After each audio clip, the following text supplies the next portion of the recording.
Okay, as promised, this is going to be a video outlining some rehab issues for the left shoulder that we had discussed. Your major issue in terms of the injury has began to resolve, and as typical, you have a very specific muscle that we can isolate that's aggravated in it. So based on what I found, I'm going to give you some things to work on. I would if you're going to do this, I would do it at least 3 to 4 times a week. Every day is ideal, so if you can, I really recommend that. You could just do the routine in order. I'm going to describe it, and then what I'll do on the email is I'll outline the repetitions and sets. So without further ado, let's go ahead and get started. The first thing I'm going to talk about is simply just a thought about work. So whenever you can, if you want to change a habit here, that would be really, really ideal. The exercise is going to help, but also when you're at work, you want to think about a pull or a cold blast of water kind of hitting you right through here. So when we get that in our lives, we kind of, we extend back and our shoulder blades kind of pinch together when we're hit with that suddenly. When we think about it, we're able to activate it. So that's what I'd like you to do. Think about that cold water. Think about how your body reacts, but consciously perform the motion. So what you're going to do with this at work, so when you're reaching out at work, number one, you want to think about when you reach, you want to think about moving your shoulder blade as a bit of a counterweight, as we had discussed. So you're going to do that. And then when you have to go forward, I want you to think about that cold water. So you're going to extend, activate, and try to keep your neck straight as you go forward. Notice that my shoulders are more compacted and protected. They're more centered to the line of my body.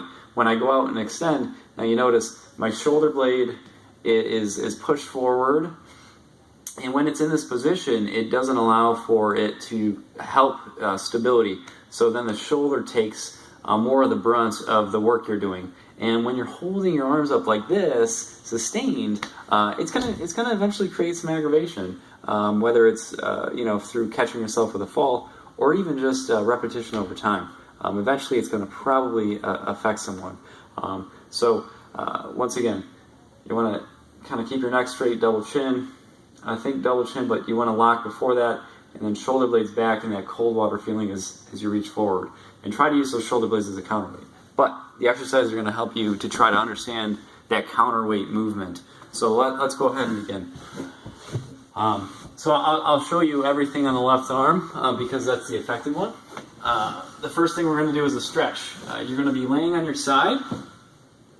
You want your chest to be lined up with your shoulder, and you want to imagine a straight line being shot through your shoulder, and you're pinning that shoulder on the ground down.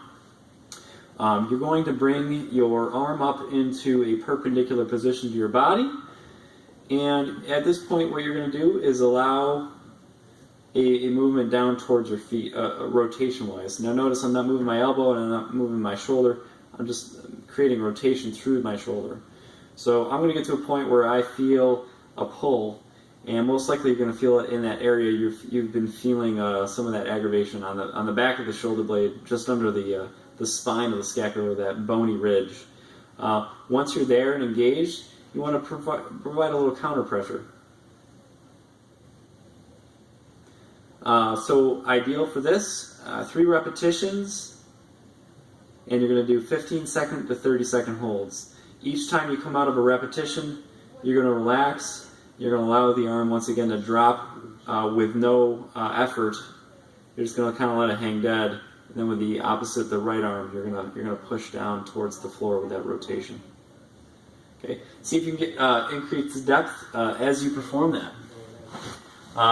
Now we're going to go into 3 movement exercises, and this is we're just going to keep it real simple. So we're going to just do 4 things for now. If you're improving by next week, then we'll probably add more. So I want you to just work on these 4 for the week. So next one is going to be just a very simple activation exercise. One I'm going to have you do is lay on your back. You could either bring your legs up in a flex position, like tabletop position on a wall, or you can lay them flat. It's up to you. I prefer this because it isolates my shoulders.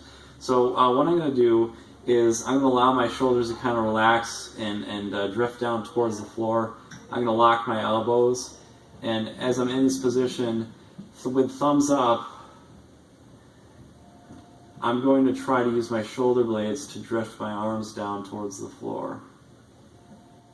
Now, once you hit the floor, to get them back up, you notice they're kind of in an angel position.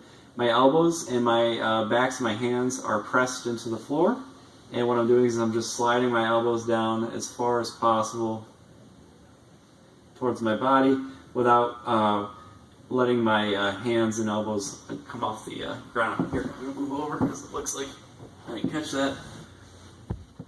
So once again, kind of in the squat position. Notice how my shoulders are allowed to just kind of drift down. I'm using my shoulder blades to drive a motion where my thumbs are up, and I'm coming down and in, really feeling a nice squeeze through the shoulder blades. If you feel it more in your shoulders, you probably want to try to relax them a little bit more. But I'm trying to facilitate this by driving my shoulder blades down and together. That's a pretty common theme in these exercises. So I hit the ground, I'm in an angel position. What I'm going to do, my elbows and my hands are going to stay on the ground, and I'm going to go in until I feel a little bit of strain. Right there for me is good today. And then I'm going to rotate up, back in that starting position, and go back down. A compound routine here that's kind of involving a couple of different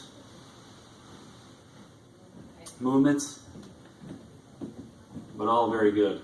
So with this one, I would do 2 to 3 rounds of nice controlled repetitions of 5 to 10. Next one is going to be a simple side-lying external rotation. So with the affected arm, the left arm is going to be up towards the ceiling. Similar to the stretch, we're going to be pinned. So you want to imagine that straight line going down and through. We're going to be pinned down to that right arm. And what we're going to do is bring that left arm up. My elbow is going to be locked onto the side of my body, and my hand's going to be patted into close to my belly button area. And what I'm going to do is, without getting my elbow lifted up off of my body, I'm going to rotate my hand upwards as best as I possibly can. So nice, slow and controlled. Notice how my elbow is not coming off. What you don't want to do with this one is, as you come up, you don't want to drift your elbow up to get more range. You want to just observe and kind of have ownership over the amount of range we can initially get here. Okay. So with this one, 3 rounds of 12 repetitions is ideal. Next, it's going to be what's called a reach, roll, and a lift. So similar to the activation we were just doing on the floor, for this one, we're going to go into a tucked position where our elbows are roughly 3 inches away from our knees.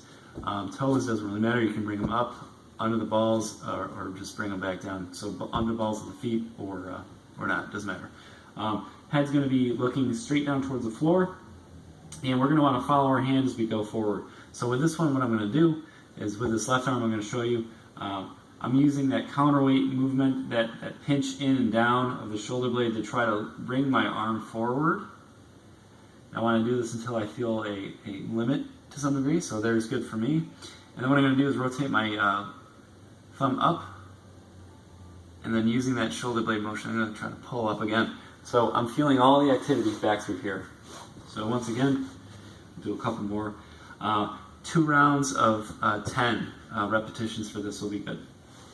Once again, and turn, up, slide, turn, up. Okay, that would be good for now. I think this routine is going to benefit you pretty well to start with. If you need one more stretch or mobility, you can add this one on there. This is going to be a 5 repetition deal. So you just have to come out into a more of an open 4-point position instead of this closed in position. We're coming up, our spine's neutral. We're going to bring our hand behind our head. And once again, you're going to find that limitation, and you're only going to stick to there. So my head and my elbow are straight in line, and I'm just trying to rotate through that middle back or shoulder blade area, trying to come up. as best I can, trying to get my elbow pointed up towards the ceiling. So right about there is, good for me. I'm going to hang out in that limit. I'm going to recognize that I'm not getting as much movement as I should. So you're going to do slow rotational repetitions. Once again, two rounds of 10 will be good for that. If you want to add that, you don't necessarily need to do that, but it's something you can also add to this routine I've given you as well. If you have any questions, let me know.